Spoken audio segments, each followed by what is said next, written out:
som e permitam-se permanecerem com os microfones desligados para que a gente não tenha problema de interferência. Com você a palavra, Gilvan. Bom, primeiro meu bom dia a todos que estão nessa sala virtual.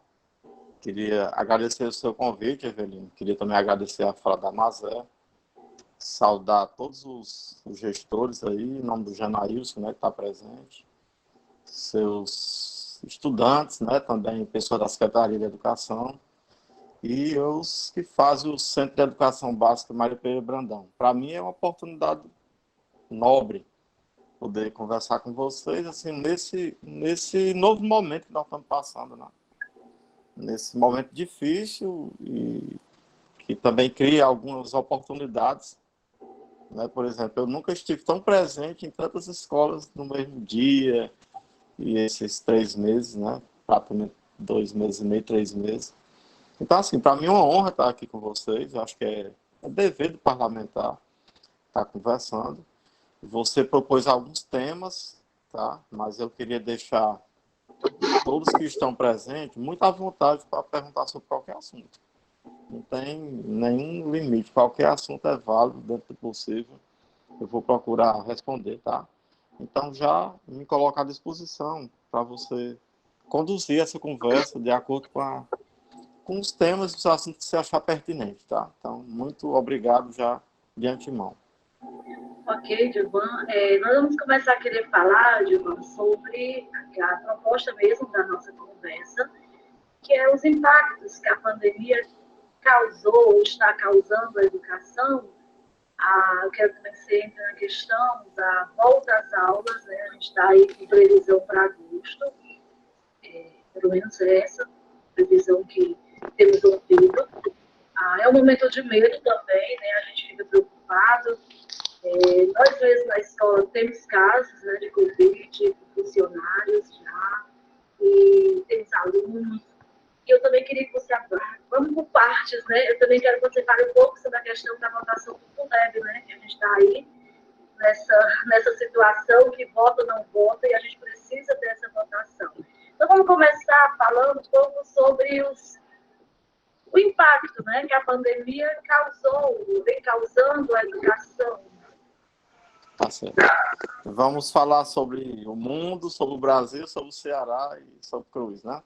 Bom, a Unesco é o órgão da ONU, muito ligada aí à educação e à cultura. A Unesco fez um levantamento recente e constatou que tem 180 países do mundo com aulas paralisadas. De cada 4 estudantes, tem 3 sem aulas, né? Isso equivale a 1 bilhão e 500 milhões de estudantes no mundo estão sem aula. E tem 60 milhões de professores também sem atividade presencial. Né? Nunca aconteceu isso na história da humanidade.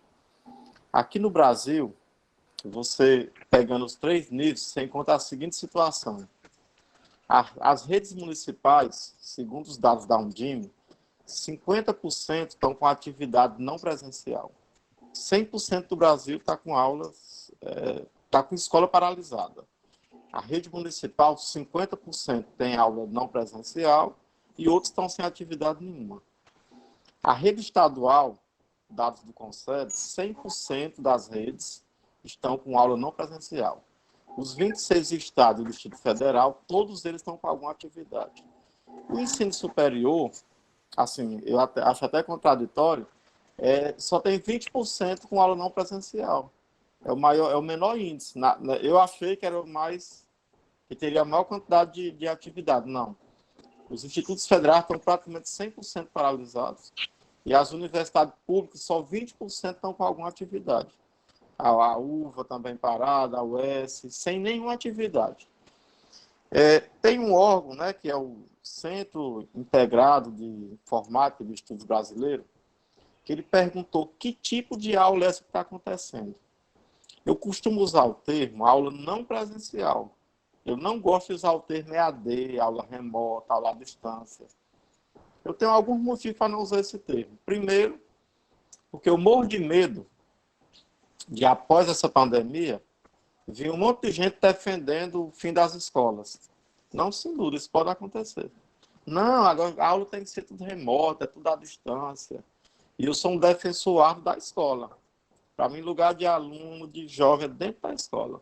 Então, já prevendo o que pode vir de ruim nesse contexto, eu uso o termo aula não presencial, tá? Por minha defesa. E aula EAD, necessariamente tem que ter uso da tecnologia. E aula não presencial, não. Os estudos do CIE, do Centro de Estudo de Informática, mostram que 50% das atividades estão acontecendo em plataformas digitais, né, via EAD. Mas nós temos aí uma quantidade enorme, chega a 18% de televisão, TV. Por exemplo, a região norte do estado de Amazonas, o ensino médio de lá já é com TV, não é de hoje, não é na época de pandemia. E também estão usando material impresso, muitas redes usando material impresso. Então, assim, essa pandemia é uma espécie de... A gente acha que está num filme de ficção científica, só que ela é real. Nós anoitecemos e amanhecemos com outra realidade. E essa aula não presencial não deu tempo de planejar. É assim, vai, começa no outro dia. E aí fomos nós, professores, educadores, jogados para esse processo sem planejamento, sem condições adequadas, e estamos lá. E é importante que esteja acontecendo. É importante que esteja acontecendo. Né? Isso até distrai a mente, a questão do tempo. E tem conhecimento, sim. Nós não podemos esquecer que é desigual. Que a educação já tem uma série de desigualdades. Nesse momento, o abismo é maior. O abismo é maior. Não só para a desigualdade digital, mas por outras questões. Vejamos, se você tem um pai que é formado, uma mãe formada, uma casa que tem uma série de livros, no momento desse você tem mais facilidade de estar em contato aí com conteúdos, com conhecimento. Né? No momento desse. Agora, se você mora numa casa com pessoas com fome, que estão passando fome, isso acontece, você perde um familiar, aí isso aí fica muito mais complicado. Então, esse é o contexto da educação do Brasil nesse momento. Né? Eu acho louvável a atitude das escolas, dos professores, de tentar levar algum conhecimento nesse momento. Eu acho louvável, eu dou apoio, mas fazendo senões, a gente tendo cuidado. Não é momento da gente estar preocupado com avaliação, com nota, não é por aí. Nós temos que entender essa realidade. Aquela minha luta inteira para adiar o Enem, eu mostrava os dados da PNAD. Eu usava os dados do governo para combater o governo. Eu peguei a pesquisa do IBGE, Pesquisa Nacional Domiciliar, e mostrei. Em Brasília, que é o paraíso, né, 97% tem internet. Mas na zona rural do Nordeste, só 35%. A classe A desse país, todo mundo tem internet. A classe econômica D e E, só 50%. Então, a gente não pode entender que está todo mundo bem, recebendo os conteúdos, não. De forma alguma. A pesquisa do Maranhão, e eu gosto de usar minhas fontes nas informações, o Maranhão fez uma pesquisa com 16 mil estudantes. 97% tem problema de conexão. As residências não têm computador. Quando muito, tem um celular. E esse celular, outra pesquisa também que eu gosto de informar, é que muita gente tem um plano, as famílias, que só vai até 10 da manhã. E depois acaba o dinheiro daquele plano. E o povo está preocupado em comprar comida nesse momento, e não em pagar a conexão melhor.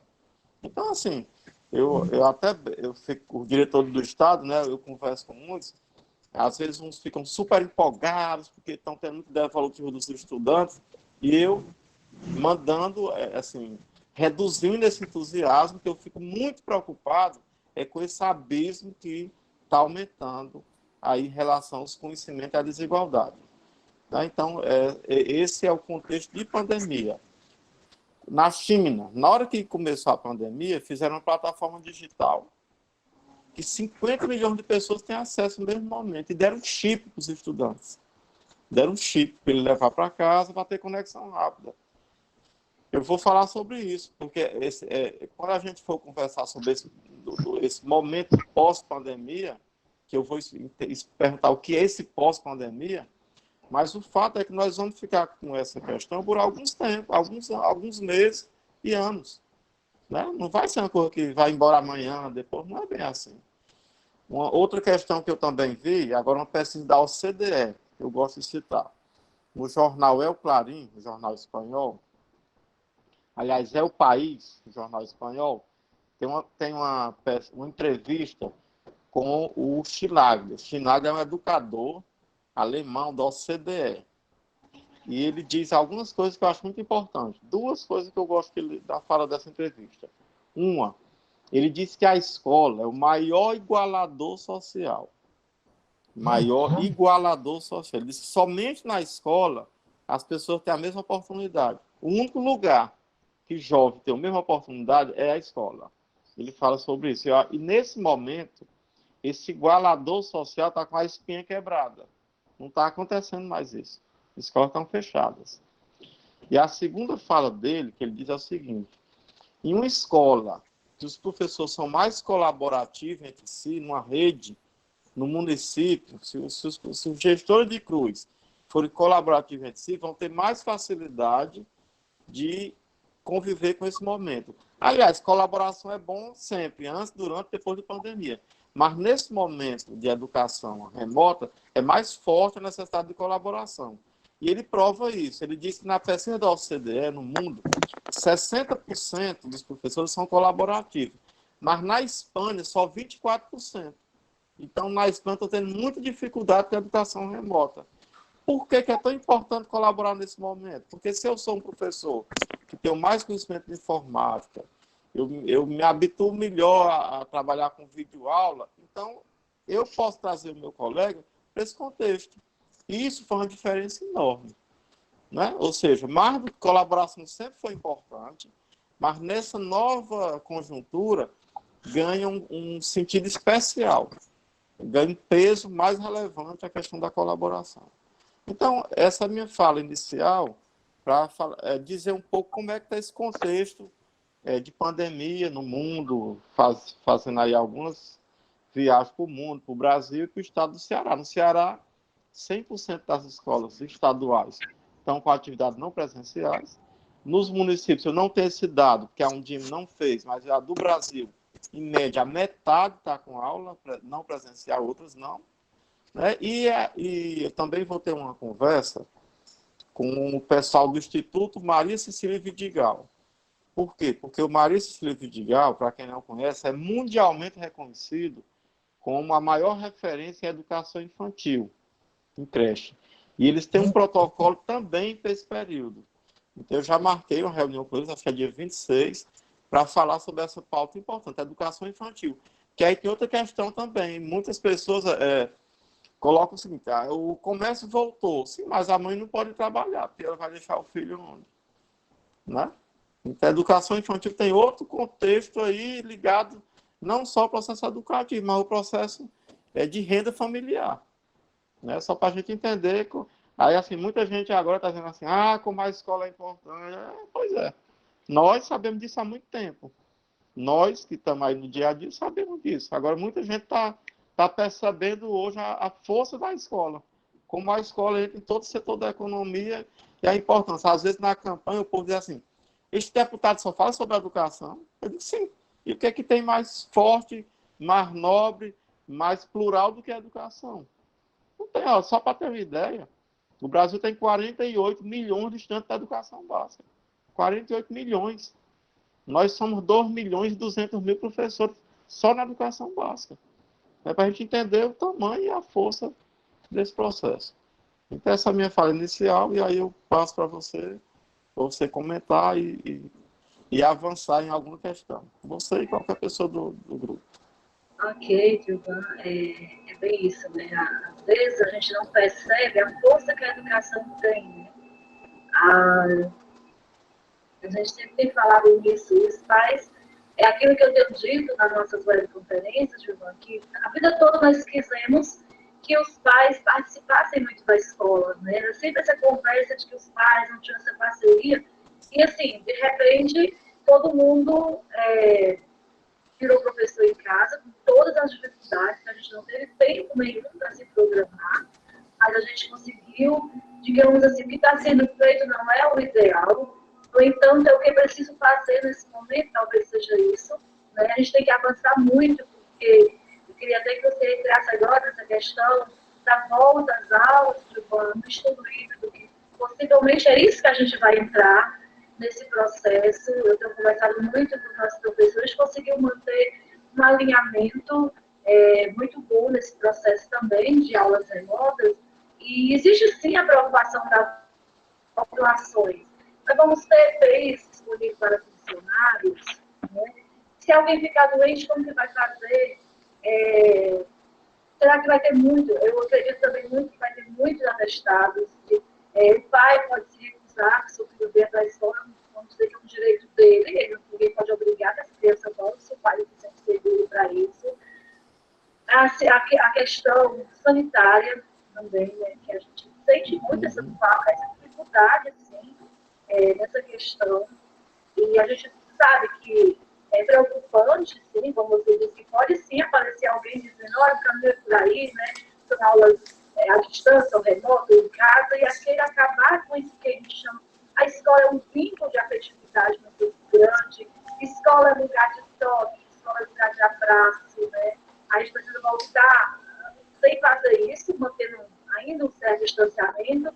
Aqui em Cruz, o secretário Raí, que é seu conhecido também, estamos programando um retorno de forma escalonada, por rodízios, né? É um projeto, é um pensamento dele, né? Mas a gente entra na questão do transporte escolar. O transporte escolar vai ser por rodízio, vai ser escalonado. A gente não tem mais recursos do governo federal para, né, o que foi licitado no transporte escolar já foi licitado. A gente não pode mais entrar, não existe um outro recurso, a não ser que o governo federal liberasse, não sei muito bem como isso vai proceder. Então, eu queria que você entrasse agora nessa questão. Eu também estou aqui com o pessoal do Cactus, viu, Divan? O pessoal do Cactus está aqui. Estamos aqui com dois professores do Cactus, inclusive o coordenador, Ricardo. Vocês podem também, Ricardo, está fazendo uso da palavra, né, se tiver alguma dúvida. É tão esclarecedora, né, a fala do Divan, mas, né, para representar aqui, o Divan também conhece o projeto Cactus, né, e sim, nós estamos aqui. Inclusive, nós temos feito bonito, né? Cactus. Nós mesmos na escola temos uma menina hoje, que estamos no ano Sobral, a Maria Frito, que foi através do Cactus, né? Então, vamos adentrar agora nessa questão do retorno. Ricardo, você quer falar alguma coisa antes de eu entrar nessa questão? Fique à vontade. Ricardo é o coordenador do Cactus. Tá.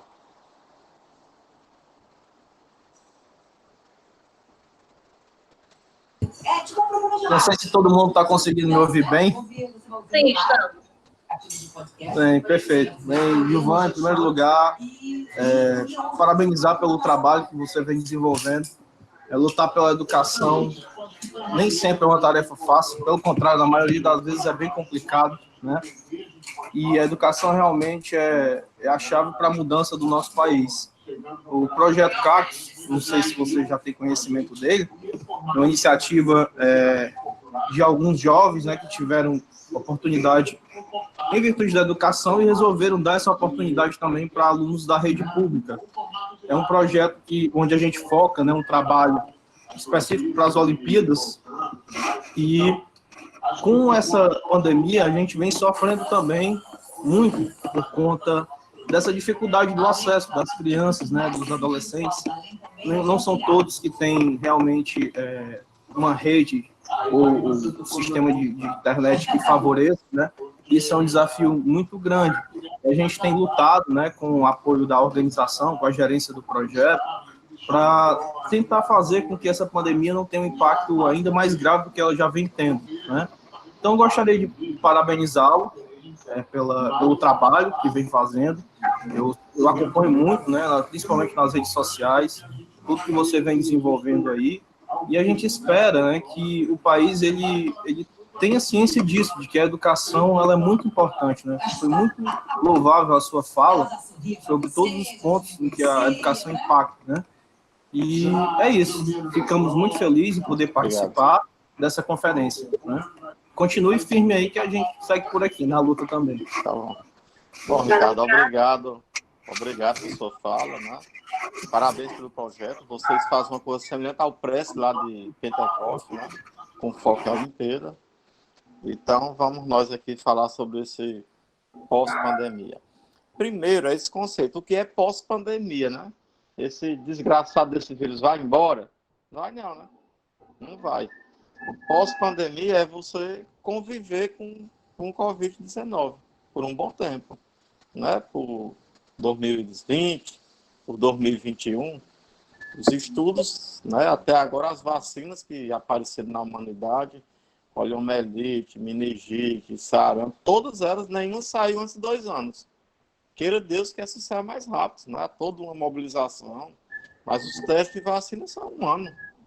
Então, pós-pandemia, é a gente conviver com esse vírus, não é que ele foi embora. Tem muita gente que tem esse conceito errado, acha que em agosto, em janeiro vai estar tudo. Não, não vai. Nós vamos ter esse problema e quem é do grupo de risco vai estar preocupado do mesmo jeito que está hoje. Então, assim, eu fiquei muito preocupado quando eu vi 2 fatos ocorrendo. Primeiro, o governador do Distrito Federal disse que ele volta às aulas agora em junho, essa semana. E o sindicato das escolas particulares do estado do Ceará mandou um ofício para o governador querendo voltar às aulas essa semana. Aí isso assim foi a gota d'água. Eu entrei com um projeto de lei, que é o 2949/2020. Está tendo muita repercussão no Brasil inteiro. Hoje vai ser votada a urgência desse projeto. Vai ter uma sessão na Câmara e vai ser votada a urgência. Já mais de 400 deputados assinaram, eu fui me articular, tá todo mundo. Não queria saber qual era o partido. Qual é o objetivo desse projeto? É um projeto para tratar estratégias para o retorno às aulas, no enfrentamento dessa pandemia. E assim, o projeto ele não tem o objetivo de dar a solução, mas ele quer tirar a responsabilidade de uma pessoa e tornar o processo mais coletivo. No projeto nós estamos criando instâncias para que elas possam pactuar esse retorno, essas estratégias, né? E ele também está preocupado em garantir a aprendizagem. Ele tem duas metas, dar segurança aos profissionais, aos estudantes e à família, meta 1. Meta 2, garantir a aprendizagem nesse contexto. São 2 metas. E tem 3 pilares. Um pilar é o pilar da colaboração. Preciso ter Estado, União, municípios juntos para definir as estratégias de retorno às aulas. Por exemplo, aí em Cruz, para definir esse retorno, tem que juntar os municípios da região com a CRED. Tem que juntar. Então, ele é colaborativo. Ele é intersetorial, porque essa decisão de voltar às aulas não pode ser só do povo da educação, não. Tem que ter saúde, educação e assistência social, porque nesse momento aumenta muita fragilidade emocional. Então, é intersetorial, é colaborativo e é participativo. Por quê? Porque o projeto também, ele cria instâncias dentro da escola, cria comissões dentro dessa escola, com representação do pais, de professores, de estudantes, do novo gestor. E o projeto é assim, ó, meu povo, vamos parar, vamos ter calma e vamos ser responsáveis desse planejamento. Vamos calma, né? E assim, vamos levantar algumas questões. A escola está pronta para voltar? Vamos levantar questões. Nós temos que ter os dados de pandemia local. Pode ser que em Cruz possa voltar, mas em Acaraú não. Por quê? Porque eu tenho que saber como é que está essa curva da pandemia. Por exemplo, aqui em Fortaleza, pode ser que tenha um bairro que possa voltar, em outro não. Então, os dados da pandemia local são determinantes para o retorno às aulas. Nós temos que ter nessas comissões autoridades sanitárias, porque nós da educação não conhecemos essas coisas, não. Não é nosso métier, não. Nós temos que ter autoridade sanitária nessas comissões. A escola está pronta para voltar, ela já tem material de higienização, álcool, pia suficiente, sabão. Ela tem equipamento de proteção, luva, máscara. Ela tem medição de temperatura, tem termômetro. Quem é que vai medir a temperatura? Tudo isso nós temos que responder. Quais são as estratégias de distanciamento? Nós vamos colocar 30 alunos na sala ou só 10? Horário de entrada, vai entrar todo mundo junto ou vai entrar em horário separado? Horário da merenda, é todo mundo no mesmo horário ou não? Horário da educação física. Escola que é climatizada, nós vamos ter que quebrar e abrir janela? A OMS diz que tem que ser assalarejada. E os protocolos? Se detectar um novo caso, fecha a escola, isola a turma, manda esse aluno para o posto de saúde, liga para a família, quais são os protocolos? Tudo isso nós temos que levantar nesse processo. Vamos mais. Eu sou diretor da escola, eu sou secretário de educação, trabalho na secretaria. Meu primeiro momento é de acolher professor. Eu preciso acolher os professores, fazer um questionário. Você teve Covid? Tem alguém na sua família? Você é do grupo de risco? Se for do grupo de risco, eu vou botar a pessoa para dar aula? Nós temos primeiro acolher os professores. Depois, sim, outra questão, nós vamos fazer teste de Covid para os professores sistematicamente. Na Europa tem país que está fazendo isso. Após acolher professor, eu vou acolher o estudante, fazendo as mesmas perguntas. Você mora com a avó? Você mora com seu pai? Tem diabetes, seu pai? Já imaginou se o estudante vai para a escola, adquire Covid, mora com um pai que é diabético, ele vem a óbito? Como é que fica a nossa situação? Então eu quero dividir as responsabilidades, eu quero uma comissão para isso. E nós vamos conviver com aulas híbridas e gradual. Amanhã eu estou convidando vocês aqui para amanhã, 16 horas. Eu vou estar nas redes sociais fazendo uma conferência com um diretor de turma, professor diretor de turma, e outro professor de Portugal, de Lisboa. Eles retornaram a aula lá. Eu já tive uma conversa prévia, mas eu quero conversar com vocês. Lá só voltou o segundo e terceiro ano. E a volta lá é um protocolo muito rígido. Eles não estão com muitos problemas. Na Europa, 22 países já retornaram. Está com 3 semanas. Eu tenho acompanhado o movimento da Europa. Eu contratei uma empresa que acompanha os países da Europa. Por quê? Porque essa é a nossa referência nesse momento. Eu converso com o pessoal de Portugal essa semana, na outra com as pessoas da França, e aí vai ser aberta para todo mundo essas conversas. Depois eu vou com o pessoal da Alemanha, para a gente se espelhar. Eles têm protocolos muito rígidos lá em Portugal, por isso que está dando certo. Nós não podemos ser irresponsáveis de voltar ao de qualquer jeito. Essa data agosto está na cabeça de todo mundo, né? Da rede estadual, das redes municipais, mas assim, nós temos que ter responsabilidade. Nossa principal meta esse 2020. E o direito à aprendizagem. Porque a gente diz, cancela o ano letivo. Opa, não é bem assim. Os estudantes querem isso. Nós vamos criar a geração da pandemia. Nós temos que ter retorno híbrido. Quando eu falo híbrido, é aula presencial e aula não presencial. E gradual. Né? Nós temos que ter em mente que esse 2020, a nossa meta é sobreviver. Meta número 1, chegar vivo no final de 2020. Meta número 2, para quem é educador, tentar, dentro do possível, passar conhecimento. Quando esse aluno retornar à escola, eu não falei que nós vamos acolher primeiro o professor, nós vamos ter que iniciar com os alunos, com questionários. Tem internet em casa? Tem computador? Como é que mora com quem? Né? E também uma avaliação diagnóstica. Por quê? Porque nós já temos desnivelamento dentro da sala. Agora, mais do que nunca, esse abismo vai ser maior. Aí me vem aquela imagem da classe multisseriada, aquela desgrama que se criou para pagar o direito à educação de qualquer jeito. Multisseriada era o que tinha. Pois nós vamos ter essa situação, esse contexto. Né? A famosa classe multisseriada, onde você tem ali aluno que aprendeu alguma coisa, aluno que não aprendeu nada, aluno que não teve acesso a nada. Então, é dessa forma. É um projeto para mexer com os entes, mexer com o debate educacional. Nós só não vamos conseguir mexer com o MEC, porque ali, meu filho, aí tem que ser um Padre Cício, Santo Antônio, São Pedro e São José, tudo junto, porque o MEC não se mexe para nada. Ali já morreram, enterraram, de tudo que advira. Incrível, o Ministério da Educação alheio a tudo, ó. Alheio a tudo. Não quer nem saber, não queria nem adiar o Enem. Agora, esse projeto ele estava incompleto. Estava faltando, sabe o quê? Dinheiro, ó. Dinheiro. Inclusive para pagar o direito dos profissionais. Que o professor está trabalhando, o professor não está de férias. E aí, ontem, 10 da manhã, protocolei o projeto 3165, junto com 8 deputados. Rodrigo Maia deu apoio a esse projeto. Eu talvez não dê apoio ao valor, pedindo 31 bilhões para a educação. Por que 31 bilhões? Não é nenhuma superstição. Esse número foram os estudos do Todos pela Educação, do Instituto Unibanco e da Consultoria Legislativa. O que eles estão dizendo? A educação vai perder 31 bilhões esse ano. E por que vai perder, Edvan? Porque o comércio parou, a economia parou. E o Fundeb é uma cesta de impostos. Na hora que os impostos deixam de ser arrecadados, o Fundeb desaba.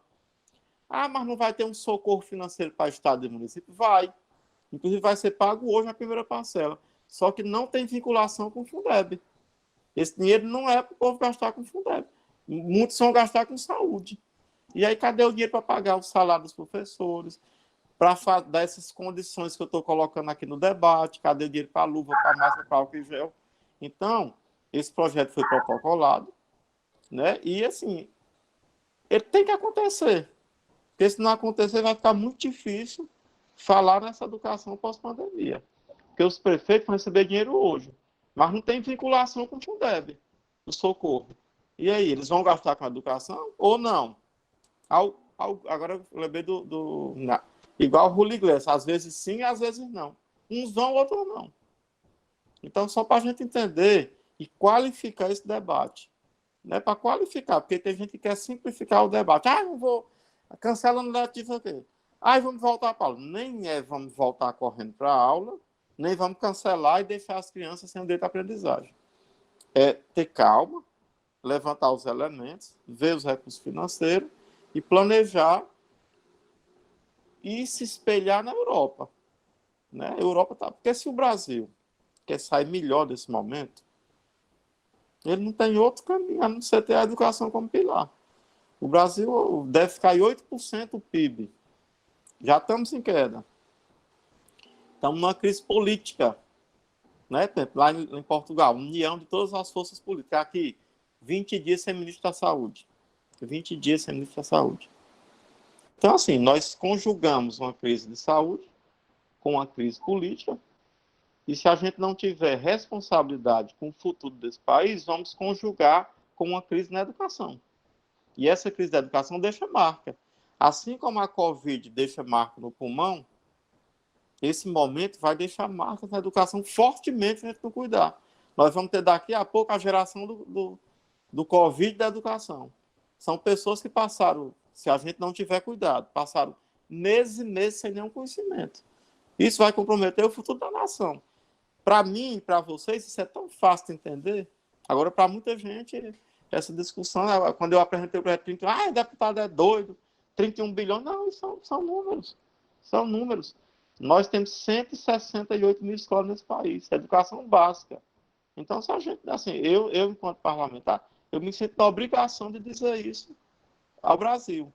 Meu xodó e meus amores é Ceará, mas eu tenho que pensar no Brasil. Quando o governador do Distrito Federal quis voltar às aulas em junho, eu, poxa, não tem condição. Quer voltar em junho? Como que ele quer voltar? Tá? Então, assim, eu acho que eu falei foi demais, mas é dessa forma que eu estou vendo esse momento que a gente chama de pós-pandemia, que é um momento de conviver com pandemia, talvez seja o nome mais adequado. Obrigado pela espaço. Obrigada. É verdade, Ivan. É conviver com a pandemia. O vírus não vai embora, né? Eu ontem, assistindo o Roda Viva, que o governador estava lá, acho que muita gente assistiu, a Camila tem feito um trabalho muito gigante, né, no Ceará, à frente de muitas coisas, mas à frente dessa pandemia, né, um estado que saiu à frente de muitas situações, né, tem testado muito, conforme o governador é o estado que mais testa no Brasil, é o Ceará. Então, assim, Camilo tem se mostrado muito valente, né? Acho que todo mundo tem acompanhado muito isso. E ele foi muito bombardeado ali, né, pelaquela Folha de São Paulo, um pouco assim, eles ficaram ali colocando ele numa saia justa, muitas vezes, nessa questão do retorno, né? Porque está na primeira fase, aí mostraram fotos, né? E tem muitos vídeos circulando, né, sobre isso, né? Qual é o seu posicionamento sobre essa primeira fase? Gilvan? Você acha que está na hora de já começar a abrir essa primeira fase começou a abrir? Você acha que isso não vai ocasionar um pico maior do vírus nesse momento da pandemia? Olha só. Por que o Ceará ficou nessas primeiras colocações em relação à pandemia? Nós temos um motivo. Aeroportos. O governador Camilo, no início dessa pandemia, ele oficializou um pedido para fechar os aeroportos. O governo federal respondeu dizendo que não, isso é competência da União, nós não vamos autorizar você fechar os aeroportos. Fortaleza é um roubo aéreo. Aqui, chegam pessoas de outros países, dormem e pegam um voo no dia seguinte. O Ceará lutou muito para conseguir esse roubo aéreo. Então, aqui chega muitas pessoas. Isso começou no período do carnaval, e aí começou, e nós demoramos muito a fechar os aeroportos. E aí, quando foi ver, já estava forte. Mais do que nunca, uma cidade como Fortaleza, com os aeroportos abertos, em plena pandemia, durante 15, 20 dias, isso é devastador. E aí nós fomos para o primeiro lugar nos rankings. Mas o Ceará foi o primeiro estado que foi para o isolamento social mais forte. Eu tô 80 dias trancado aqui em casa, 80 dias. Eu não vou nem na portaria. É uma coisa assim muito forte. Né? O lockdown, por exemplo, você sai um quarteirão, tem um policial com um cone. Agora, não se dá conta de fechar toda a cidade. Não tem como. Não tem como. E o governador sofreu muita pressão dos setores econômicos naquele momento. Agora, os dados de hoje são dados bons. São bons. Eu não vou nem por dados que o Camilo apresentou ontem. Eu tenho um sobrinho que trabalha no posto de saúde aqui em Fortaleza. A procura era 200 pessoas por dia. Agora está em 30, 35. Por exemplo, o Hospital São José, eu estava com a Isolda ontem, com eles, conversando na reunião com eles, né? Lá não tem mais ninguém na UTI. Nenhum. Os leitos estão todos esperando as pessoas. Né? Então, assim, o quadro mudou muito em Fortaleza. O quadro mudou muito positivamente. E essa reabertura é um teste. Agora, as pessoas cobram muito dos governantes e esquecem, assim, a sua parte, né? Esse é um processo coletivo. Cada um tem que... Tipo assim, o que é que vai todo mundo para o shopping fazer? Ou vão comprar o quê? Roupa para passear onde? E eu fiquei aqui, o que é que o povo estão querendo fazer nesse shopping? Eu adoro shopping, então o que é que eu vou fazer no shopping? Vou comprar sapato, perfume para fazer dentro de casa? O que é? As pessoas não olham, assim, a sua ação individual, né? Não tem governador nenhum que consiga fechar, vigiar uma cidade inteira, né? Então, assim, o movimento econômico precisa, as pessoas precisam retornar ao trabalho de forma gradual, até para testar, porque isso está sendo testado, né? São 14 dias de teste. Se tiver um aumento, volta tudo de novo. Todo dia estão monitorando. Então, assim, eu fiquei impressionado com aquela quantidade de gente no Iguatemi, no shopping Iguatemi. Na porta. Parecia que estavam dando as coisas lá no shopping. Leva uma geladeira, leva uma televisão para casa, não sei o que é isso. Né? Então, assim, ele está muito consciente desse processo. Eu não me atrevo a dizer ele está certo, está errado. Ele, ontem, por várias vezes, tem um comitê de saúde, né, que vem monitorando os dados. Ele teve uma postura elogiável desde o começo, é o estado que mais testa. Não esconde os dados, que o Brasil começou a fazer agora. Não sei com que vantagem, né? Não sei com que vantagem esconder dados de pandemia. Então, assim, vamos torcer para que realmente...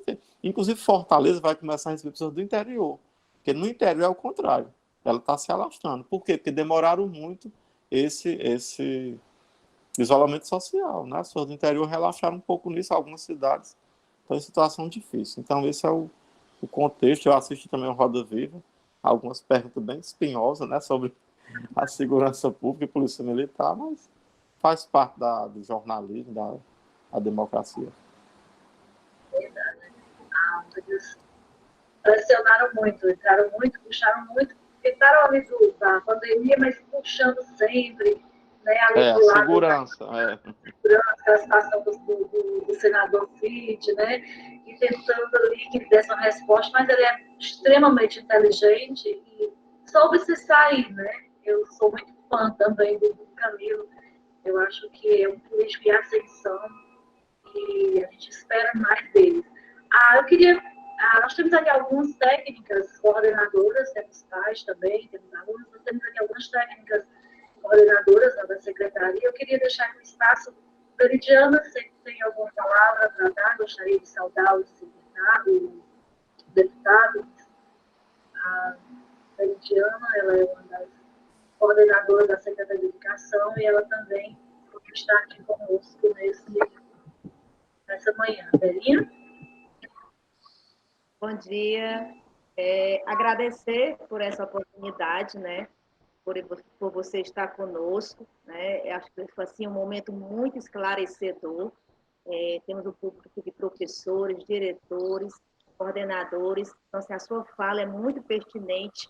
Você é uma pessoa presente, pessoa viva, vivida, e nós temos que agradecer por termos, né, por tê-lo conosco, né?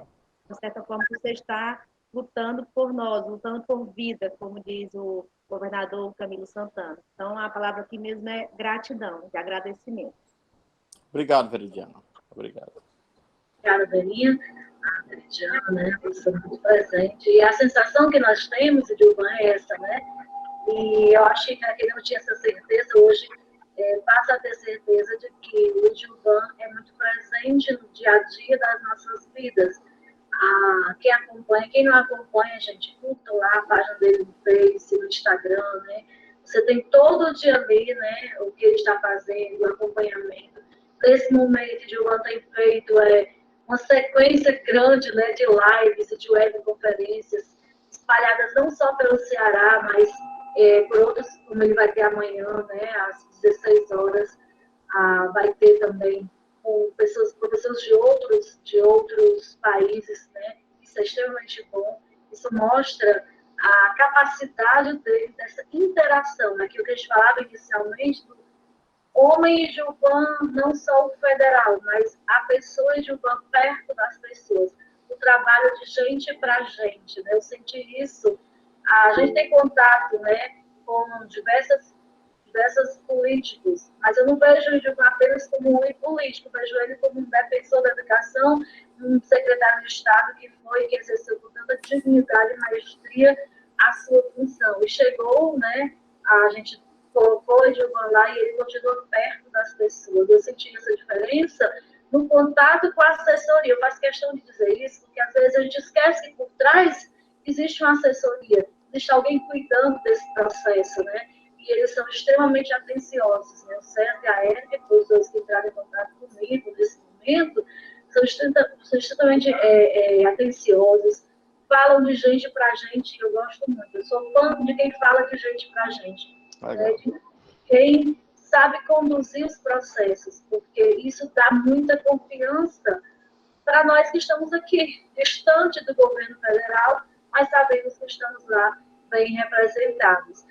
Eu queria ouvir também aqui o Cleiton é professor, ele vai estar representando os demais professores para saudar a todos, e também, se você tiver alguma pergunta, Cleiton, você pode... Bom dia a todos.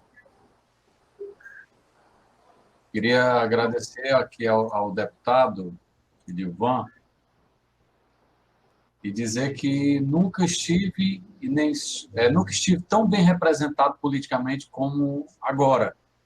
Eu acredito que essa fala ela representa todos nós que estamos aqui, acho que toda a classe de profissionais da educação, não só do Ceará, mas do Brasil, porque a gente vê atuante a pessoa que você é lá por essa classe. Porque a gente vê aí alguns políticos, tanto estadual, municipal ou federal, que usam essa bandeira de lutar pela educação e, na verdade, não mostram nenhum serviço. E você, ainda bem que tem você lá para nos mostrar dia a dia esse seu trabalho que você tem feito incansável pela educação. E eu acredito que, nesse pensamento que você tem de seus projetos aí, que você acabou de falar aqui tão bem para a gente, explanou aqui sobre a volta ou não dessas aulas, é uma coisa que a gente não tem nenhuma certeza absoluta, como você falou. Outro dia acompanhava aqui uma live sua da secretária de Educação do Ceará e do Rogers, e aí a gente vê que tá todo mundo alinhado no mesmo pensamento, né? De primeiro a segurança, primeiro a vida, depois a educação. Isso é bom que acaba incentivando os outros governantes, as outras esferas, a olhar para isso. Penso eu que agora nós, professores, nós profissionais da educação, seremos vistos de uma outra forma por pais que não tinham essa visão, pelos próprios governantes, mas isso eu agradeço muito ao seu trabalho, eu tenho acompanhado muito os seus pronunciamentos, os seus projetos ali, não muito afinco, mas de longe a gente fica muito satisfeito quando vê alguma notícia, quando vê alguma coisa falando do nosso Ceará, e quando você vai ver a pessoa que está lá lutando pela gente é você. Então, minha gratidão por estar sempre fazendo esse trabalho, e acredito eu que com esse seu projeto aí dos 31 bilhões, a gente vai ter sucesso. Se não tiver, faz como você disse uma vez, né? Bota o pessoal para pegar o beco. Então, um abraço. Muito obrigado. Bom, obrigado, Cleiton, por suas falas. Essa questão da educação, né? Nós somos muitos, somos fortes, mas não temos representação no Congresso. É incrível, né? A bancada evangélica é uma bancada muito respeitável, tem 120 parlamentares. A bancada da bala, né, que são policiais e locutor de programa policial, tem 108. A bancada do boi, né, que é a bancada ligada a agronegócio, tem cerca de 105, né? O agro é pop, inclusive, né? O agro é pop. A educação não é pop, não, mas o agro é pop. E a educação eu chamei a bancada da Kombi, porque se botar numa Topic, sobra lugar. Nós somos 10, uma dúzia de deputados, ou seja, nós estamos, né, temos um peso tão grande na sociedade, mas não temos nem representação parlamentar. Aí quando a gente vê esse ministro da Educação, o povo votando o fim de um texto no Supremo, está explicado. Nós não temos representação política. Os professores do Brasil não têm representação política. É um quadro que se repete no Congresso, nas assembleias, nos parlamentos municipais, nas prefeituras. Então, assim, por isso que a gente continua nesse sofrimento. Não tem representação parlamentar. Eu tenho que dar palestra, Cleiton, no Brasil todo. Eu fui para mais de 19 estados. Por quê? Porque lá, às vezes, não tem nenhum representante da educação, vários estados. Esse projeto dos 31 bilhões, 8 deputados assinaram, 8. Somos nós, os da educação. Né? Quando você vai, assim, espremer, fica 3, 4. Agora, as outras bancadas são poderosas, com dinheiro, comercial na televisão, reportagem, mídia, e nós continuamos nesse sofrimento. Agora, nós temos culpa nisso. Nós que eu falo educadores. Nós temos culpa. Nós nem para as redes sociais nós vamos, nem seguimos. Então, enfim, a gente paga um pouco o preço. Mas eu que tive esses 154 mil votos, que o mundo político demorou a engolir, ainda hoje não aceita muito essa minha votação. De vez em quando tem uma pessoa que não gosta, porque o povo acha que os municípios têm donos, votos, não sei o quê. Então, ainda hoje eu tenho uns problemazinhos. Mas eu tenho responsabilidade muito grande. Por quê? Porque ser votado por professor, por estudante, eu sei que eu preciso fazer um mandato, porque o professor é muito exigente na cobrança, no que você fala, no como você porta. Então, assim, eu sou muito ciente do meu dever. Esse negócio de ser deputado, para mim, nem é a melhor coisa do mundo. Eu não gosto de Brasília. Eu conversei com um professor de Portugal, só para você ter uma ideia, eles, para receber um político brasileiro, uma professora daqui teve que dizer, não, esse deputado aí é sério, conversa com ele, porque ele tem a ideia que nenhum presta. Olha que desgraça ser deputado, às vezes, né? Às vezes tem vergonha, porque ela teve que dar o que chamam lá de fiança. A professora daqui disse, eu dou fiança para conversar com eles. Então você vê que negócio sem moral mesmo desses políticos brasileiros, né? E eu tô lá, junto com este povo lá, mas eu me desço todo dia para que eu possa honrar e não me igualar muita gente aí que realmente não faz jus a estar naquele parlamento. Eu acho que eu já vou me despedir, né? Já está dando horário, já posso, Eveline. Posso me despedir já? Eu tenho uma reunião meio-dia, mas assim, primeiro agradecer demais o convite. uma honra falar para vocês, assim, estou aqui disponível. Vão nas minhas redes sociais, que eu estou lá todo dia colocando alguma coisa. E só para terminar, eu vou dizer um negócio. Eu me arrumei todinho para conversar com vocês, me perfumei, mas o povo está tudo com as camas fechadas, viu? O povo perto não se arrumaram não para a reunião, que eu estou olhando aqui, eu só vejo 3 rostos, né? Tem 53 pessoas, aí tem 50 que estão ali tudo caladinho e sem a câmera, né? Então, assim, perdi meu perfume aqui e me arrumei para vocês. Mas é brincadeira. Um abraço a vocês, um prazer. E passo para você encerrar, Evelina. Muito obrigada, Gilvan, nossos agradecimentos. Eu sei que todo mundo gostaria de falar, mas infelizmente a gente não tem tempo para isso. A sua palavra foi extremamente pertinente, muito sábia. Eu gosto muito, como eu disse, né? Vamos dizer que eu sou uma fã, né? Uma defensora de Gilvan, porque eu admiro muito a fala dele, a boniteza com que ele fala e a simplicidade com que ele trata as questões, né?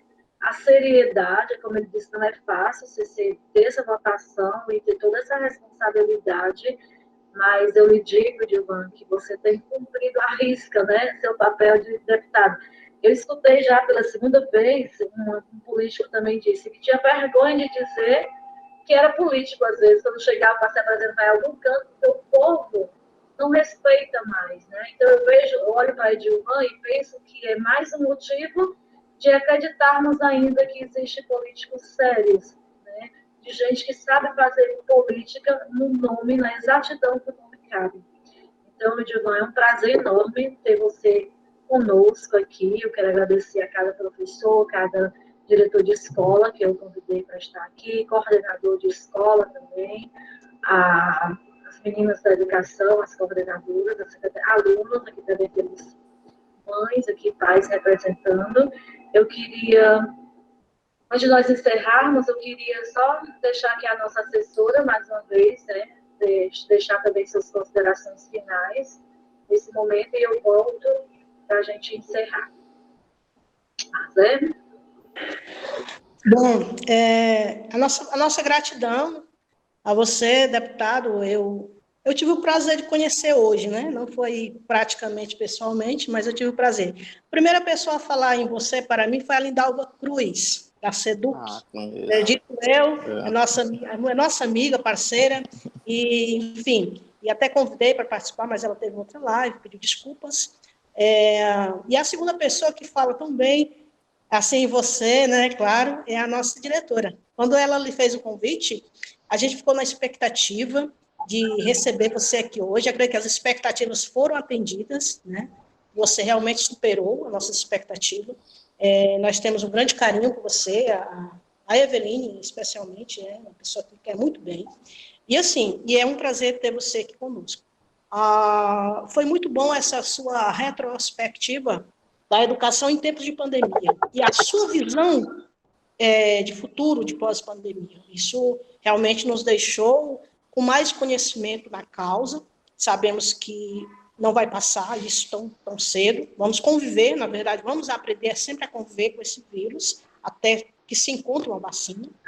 Mas é isso, deputado. Eu fiquei muito feliz com a sua fala e fiquei mais feliz de saber que você gosta de forró. Então, você é o mesmo nado cearense, né? Você é um nado mesmo. Então, assim, meu querido, é isso. Leve com você essa mensagem de gratidão. Nós, todos da escola, conhecida Escola Nova, mas é uma escola onde eu tenho o prazer de trabalhar como assessora, não parlamentar, mas técnica pedagógica. Tenho aprendido muito com a Eveline, tenho aprendido muito com o grupo que aqui trabalha. E dizer para você que essa escola também, ambientalmente falando, eu também sou técnica da Secretaria de Meio Ambiente do município, ela é uma escola que foi consagrada com o selo Escola Verde, que é uma certificação ambiental que acontece a cada 2 anos aqui no município. Então, assim, é muito bom. E agradecer a todos os participantes que estiveram aqui conosco. Lamentavelmente, não podemos estender por conta do tempo, mas saiba que você atendeu às nossas expectativas. Bom, forte abraço e muito obrigado e parabéns pela sua coragem. Vejo você um homem de coragem. E precisa ter coragem para enfrentar a educação e enfrentar a política acima de tudo. Gratidão. Obrigado. Um abraço. Então é isso, gente. Muita gratidão ao nosso nobre e excelentíssimo deputado, Gilvan. Amanhã, às 16 horas, fica o convite para participar da live que o Gilvan vai fazer. Infelizmente, na escola vão ter que assistir depois, porque fica lá gravado, né? Porque às 16 horas da manhã nós temos um encontro com o Wilman Costa, psicanalista e talento da educação, lá do Rio de Janeiro. Ele agendou para amanhã às 16 horas, como vocês já estão sabendo. Então, amanhã nós estaremos recebendo, né, o Wilman Costa, uma pessoa também que vai falar sobre a situação emocional dentro dessa pandemia, e é um prazer enorme também recebê-lo.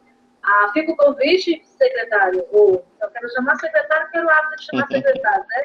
Fica o convite, Gilvan, para depois que tudo isso estiver melhor, o mundo ficar melhor, eu creio nisso, a gente poder fazer uma roda de conversa com alunos, pais e professores. Arthur Bruno disse que vai promover esse momento e vai conversar com você, enfim, vai promover esse momento e eu espero que a gente tenha uma boa roda de conversa de gente para gente. Um abraço e gratidão a cada um.